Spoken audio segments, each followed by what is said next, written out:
The heat over Crimson Bluff Basin shimmered like bent glass when Ryland Cole heard a sound, half hoarse cry, half human breath torn by fear. He followed it toward the east fence. There she was, a young Navajo woman tied to a weathered post, wrists swollen, head bowed beneath the punishing sun. A wounded chestnut mare trembled beside her.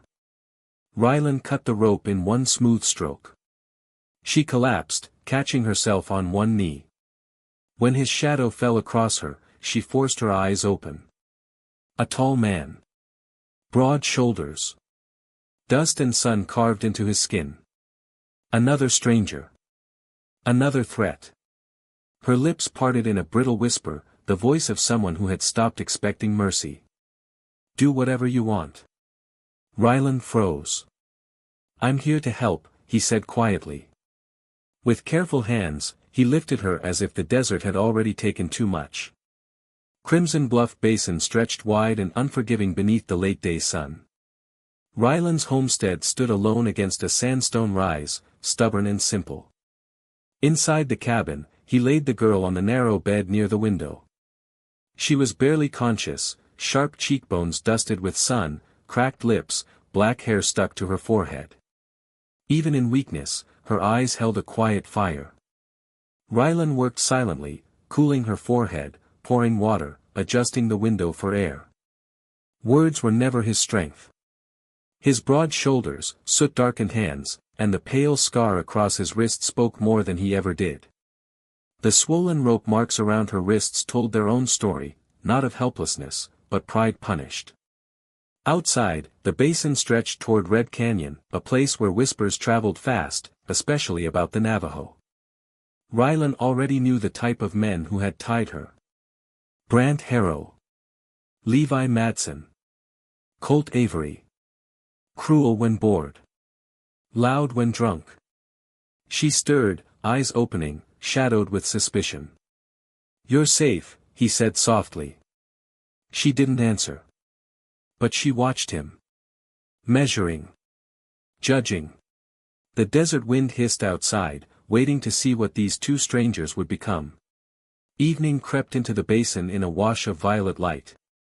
The girl pushed herself upright, eyes narrowing as she studied the small room. Where am I? She asked. Cole Homestead, Ryland answered. South of the ridge. Pain flashed across her face when she moved. Ryland stepped forward. She tensed instantly. I'm not here to hurt you. Her jaw loosened a little. He set a cup of water beside her. She lifted it slowly, watching him over the rim. You cut the ropes, she said. Not gratitude, confusion wrapped in suspicion. No one deserves to be left like that. She looked away, but her shoulders eased. You know the men who did it. He nodded. I've seen their kind. She noticed the scar on his wrist. Soldier once. I fix things now, he said. She pushed herself to her feet, unsteady but determined. Ryland reached out automatically. She flinched. I can stand. I didn't say you couldn't. Something like a fragile truce flickered between them. Days passed. A quiet rhythm formed. She gathered water, repaired a torn saddlebag, crushed herbs into salve. Ryland cooked, fixed fences, watched her without meaning to. Their silence softened. One afternoon, storm clouds dragged shadows across the basin. You don't have to work, he said. I don't know how to sit still. Me neither. A tiny smile appeared, brief, almost hidden. Rain finally arrived. Nahona, her name now spoken, tilted her face to the sky. From the doorway, Ryland watched her silhouette framed by silver rain. You said you fix things, she murmured. I try. Some things stay broken. Some things find their way back. The storm passed. But something between them stayed. Days shifted. Their connection deepened in quiet ways. Ryland brewed her coffee the way she liked it. Nahona left herbs for the ache in his wrist. One night, he found her asleep by the fire, blanket slipping from her shoulder. When he adjusted it gently, her eyes opened. "You don't have to look after me," she whispered. "I know." Peace settled over the homestead like fragile glass. But peace never lasted long in Crimson Bluff. Nahona heard it first, 3 plumes of dust rising along the ridge. "They're coming. Brant. Levi. Colt." They stopped at the gate. Brant smirked. "Well now, looks like our little Navajo friend is making herself comfortable." Rylan stepped forward. "You boys should head home." "She attacked us," Levi spat. "She stopped you from beating a horse," Rylan said. "And you tied her to a post." Colt looked away. Brant elbowed him sharply. "She's Navajo. That's all the law we need. Not on my land." Brant sneered. "You think you can stand between us and what's owed?" "Try," Rylan said. Silence tightened. Dust stilled. Brant's smirk cracked. "We'll be back," he growled. They rode off. Nahona stepped closer. "They'll return." "I know. You didn't have to stand in front of me." "Yes," Rylan said softly, "I did." She touched his wrist, her first time reaching for him. Her fingers brushed the scar. "You don't hide certain wounds very well." "Some look smaller from the outside," he replied. Her hand lingered. Tension hung heavy for days. Then Marshal Alden Shaw arrived. "Rylan, there's trouble in town.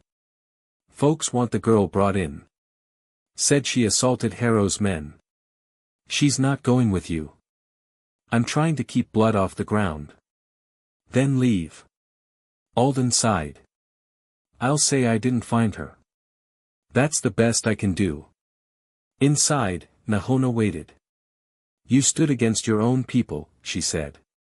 "They're not my people." She studied him. "Men don't risk themselves like that for someone they barely know." "Maybe I know enough." She looked toward the window. "When I was tied to that post, I thought the next man who came near me would be like them. That's why I said what I said. I had no reason to expect mercy." "You were wrong." "I know." He placed his hand on the table, palm up. After a long breath, she set her hand in his. "I don't understand why you are like this," she whispered. "Because I know what it feels like to be on the wrong side of a rope." Shock flickered across her face. "What happened?" "Orders I wouldn't follow. Punishment meant to break me." She looked at him with recognition. "You fix things," she said softly. "I try. Maybe not everything is meant to stay broken." Dawn rose soft and golden. Together they walked toward the fence line, the very post she had been tied to. Now rebuilt. Smooth. New. "You replaced it," she said. "It shouldn't carry what they meant to do. It feels different now." "It should." She rested her hand on his arm. He covered it with his own.